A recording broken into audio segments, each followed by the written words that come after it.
From your home, may makikita kang 3 dot dyan sa tabi ng C dashboard. Itap mo lang yung 3 dot. Dito sa profile settings, itap mo lang yung activity log.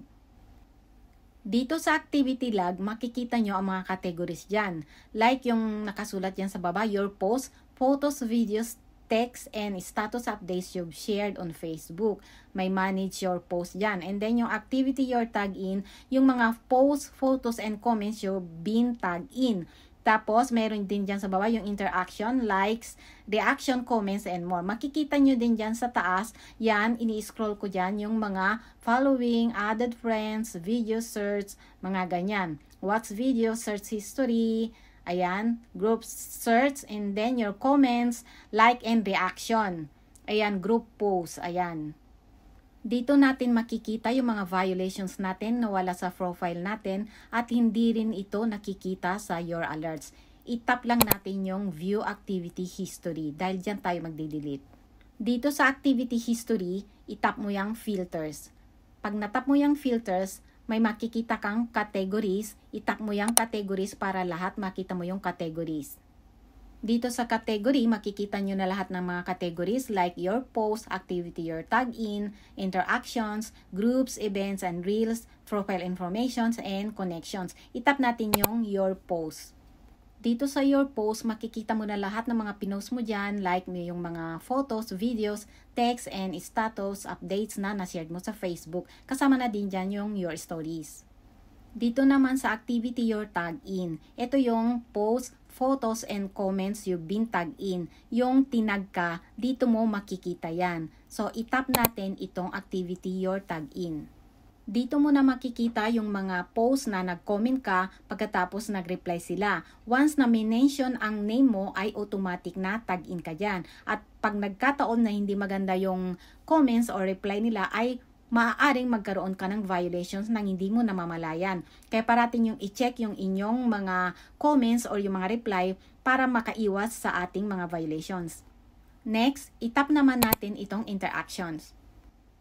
Interactions, ito yung nag-like ka, nag-react ka, nag-comment ka. Ayan, makikita mo lahat dyan sa baba yung mga categories. Yung likes and reaction, medyo mag-ingat lang kayo dyan kasi mayroong react baiting. Ibig sabihin nun, pagka nag-react ka nang hindi ka nanonood ng video, ay maaaring magkaroon ka ng violations dyan. Yung other post to your timeline. Yung pinost ng iba sa timeline mo, baka sakaling may baiting din dyan sa mga comments. And then your post on other timeline. Pag nag-share ka ng mga post mo sa iyong mga groups, minsan ay nagkakaroon ng violations dito nang hindi mo namamalayan.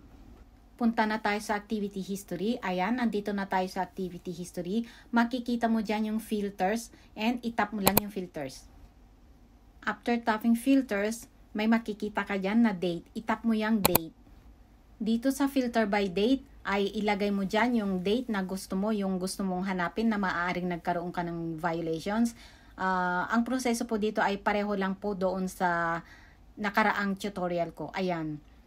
Like for example, ayan po, nilagay ko po yung date and then ayan, pagkalagay mo ng date, ay lalabas na lahat ng mga pinost mo dyan. And then, hahanapin mo lang yan. I-scroll mo lang siya hanggat sa makita mo yung hinahanap mo. Gagawa tayo ng sample. Kung sarili mong comment ay pwede mo siyang i-delete. Pero pag replay naman ay untag ang gagawin mo. May makikita kang 3 dot dyan sa kanan. Itap mo lang yung 3 dot. Kung gusto mong makita kung ano yung post na yon, bago mo siya i-delete ay itap mo lang yung view. So ayan, eto na yung post. I-delete na natin, itap nyo na yung 3 dot dyan sa kanan. And then ayan ang lalabas. And then bago nyo siya i-delete, kung gusto nyo mag-screenshot ay screenshot nyo muna. So ayan, i-screenshot nyo muna siya, and then, itap nyo na yung delete para ma-delete na siya. O ayan, nakita nyo na-delete na siya, di ba? So, magdi-delete pa ako ng isa. Ayan, pansinin nyo ito. Mawawala yan mamaya. Ayan, i-delete ko yan ha. Tignan nyo at mawawala yan. Itap nyo yung delete, and then, ayan, pansinin nyo lang, ayun, nawala na sa taas, di ba? Ito namang isa, dahil sa reply siya, ang gagawin natin dyan ay remove tag, hindi delete. Itap nyo lang yung 3 dot. And then yan. Pag natap nyo yung 3 dot, makikita nyo view or view profile, yung profile niya, o remove tag. Ang gagawin natin dyan ay remove tag lang. Ayan, this action cannot be done. And then, itap nyo lang yung remove para mawala na yung tag sa inyo.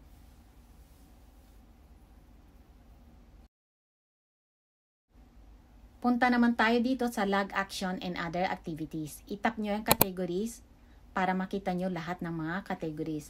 And then, ito na ang mga categories. If-review ko lang sa inyo, scroll ko lang saglit para makita nyo kung ano yung mga categories dito. Dito rin natin makikita yung mga violations na wala sa profile natin at wala sa your alerts. Yan, itong hidden from profile, itap natin yung hidden from profile para makita natin kung ano ang mga nakatago na may mga violations tayo dyan. Nandito na tayo sa hidden from profile. Scroll nyo lang siya para makahanap kayo kung saan meron kayong violations. Baka sakaling meron kayong violations dyan na nakatago na hindi nyo namamalayan. Halimbawa, itong post na to, itong January 30, 2022, nakasulat kasi dyan, this content isn't available right now. Ibig sabihin yan ay posibleng nagkaroon kayo ng violations dyan kasi yan ang nakasulat dyan, kaya kailangan nating i-delete yan.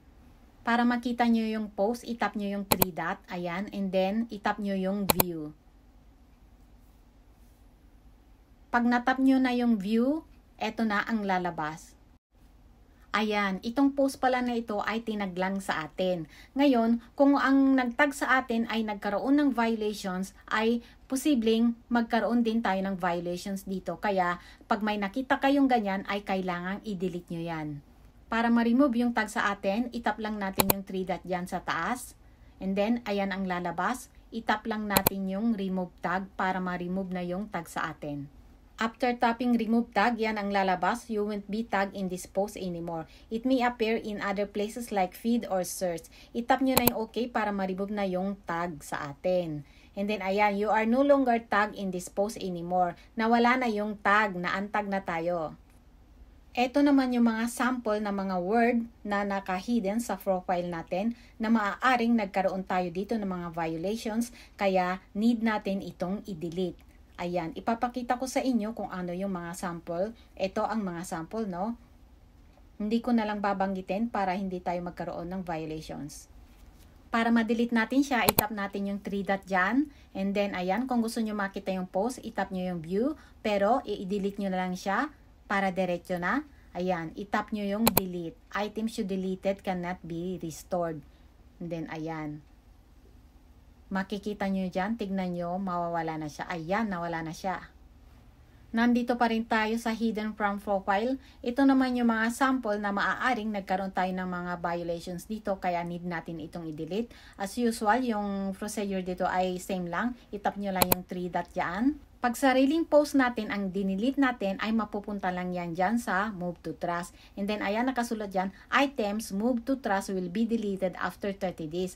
Meaning, yung dinelete natin ay permanently madidelete lang yan after 30 days. At pwede rin natin itong ibalik kung gusto natin. And then, ayan, i-click na natin yung move to trash para madelete na siya. Ito yung mga sample ng mga words na dapat maging aware kayo. Pag may mga nakasulat na ganyan sa post ninyo or sa comments ninyo, ay maaari kayong magkaroon ng violations nang hindi nyo namamalayan. Ito pa yung isa. Ayan, hindi ko nababanggitin ha. Bumalik lang tayo dito sa activity log. Dito sa may activity your tag in. Yung post and comments your tag in. Kasi gusto ko lang ipakita sa inyo kung paano mag-remove ng tags ng sabay-sabay. Dito sa manage tag, itap natin yung manage tag. Para makita ninyo kung paano mag-delete ng sabay-sabay o mag-remove ng sabay-sabay. Itap nyo lang yung screen. Ayan, itap nyo ng screen ng sabay-sabay para pwede nyong i-remove ng sabay-sabay. Tap remove tags.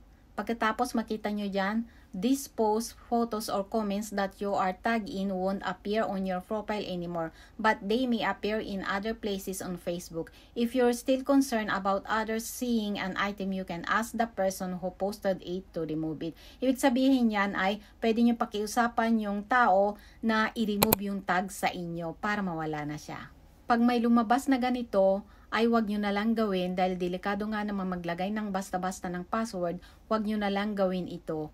Kumbaga, ang gagawin nyo dito ay manual. Isa-isahin nyo na lang mag-remove.